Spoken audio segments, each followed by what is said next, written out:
Hi, it's David at Bravo Zulu Residential Inspections. I want to talk about the garage door, but first, before I do you know where the term hit the ground running came from?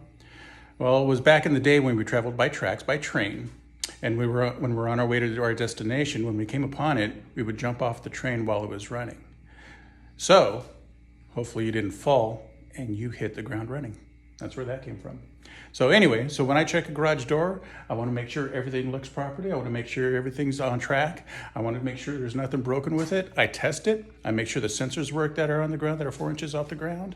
And I also test it when it's coming down. I'll stick my hand in there, and if the garage door stops and reverses, then it's working properly. That's for safety issues. I also maintain my garage with a nice lubricant.